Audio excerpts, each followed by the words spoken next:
உயிரினும் மேலான அன்பு உடன்பிறப்புகள்.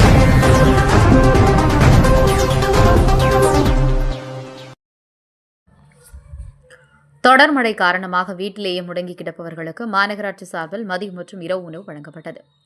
திருவொற்றியூர் பகுதிக்குட்பட்ட 1 முதல் 14வது வார்டுகளுக்கும் உணவு சமைத்து வீடுகளுக்கே கொண்டு சென்று மாநகராட்சி ஊழியர்கள் மூலம் வழங்கிய மண்டல குழு தலைவர்.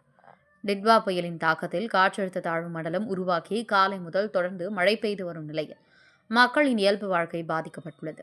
இதன் காரணமாக பணிகளுக்கு செல்லாமலும் கடைகள் மற்றும் உணவகங்கள் திறக்காத நிலையில் அனைவரும் வீட்டை விட்டு வெளியே வராமல் வீட்டிலேயே முடங்கி கிடந்த நிலையில் திமுக சார்பில் மாநகராட்சி மண்டல குழு தலைவர் திமுக தனியரசு திருவொற்றியூர் பகுதியில் உள்ள சுமார் 10,000 பேருக்கு மதிய உணவு மற்றும் இரவு உணவுகளை சமைத்து அவர்கள் வசிக்கும் இடத்திற்கே கொண்டு சென்று மாநகராட்சி ஊழியர்கள் மூலம் விநியோகம் செய்து வருகின்றனர்.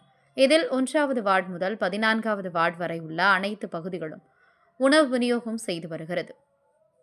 திருமணம் மற்றும் விழா காலங்களுக்கு சமைப்பது போல சுமார் 50க்கும் மேற்பட்ட ஊழியர்கள் சுட சுட தக்காளி சாதம், பிரிஞ்சி சாதம், பொங்கல், உப்மா, கிச்சடி என அனைவருக்கும் சமைத்து அதை வாகனங்களில் ஏற்றி அவர்கள் வசிக்கும் பாதையிலேயே கொண்டு செல்கின்றனர்.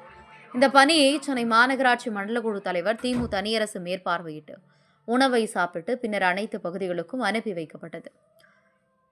வீட்டிலேயே முடங்கியிருந்தவர்கள் உணவு வருவதை பார்த்து அனைவரும் வந்து பாத்திரங்களில் உணவுகளை வாங்கி சென்றனர். திருவொற்றியூர் பகுதியில் மழைநீர் தேங்காத அளவிற்கு பணிகள் நடைபெற்றதாகும். தமிழக முதல்வரின் அறிவுறுத்தலின் பேரில் 10,000 பேருக்கு உணவு சமைத்து விநியோகம் செய்வதாகவும் பெருமிதம். தாழ்வான பகுதியில் பெரிய மோட்டார்கள் மூலம் தண்ணீரை வெளியேற்றும் பணி நடைபெற்று வருவதாகும்.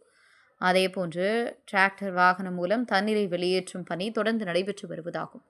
குறிப்பாக பெரியார் நகர், சத்தியமூர்த்தி நகர், கார்கில் நகர் உள்ளிட்ட அனைத்து பகுதிகளிலும் சென்று பார்வையிட்டு ஒரு இடத்தில் கூட மழைநீர் தேங்கவில்லை என்றும் மாமன்ற உறுப்பினர்கள் மற்றும் ஊர் தலைவர்கள் மூலம் தேவையான அளவுக்கு சமைத்து அனுப்புவதாகும். அதேபோன்று 14 வார்டுகளுக்கும் சுட சுட உணவு சமைத்து விநியோகம் செய்து வருவதாகும். நாளை காலையும் தொடர்ந்து அனைவருக்கும் உணவு சமைத்து நடவடிக்கை எடுக்கப்பட்டுள்ளதாக தெரிவித்தார்.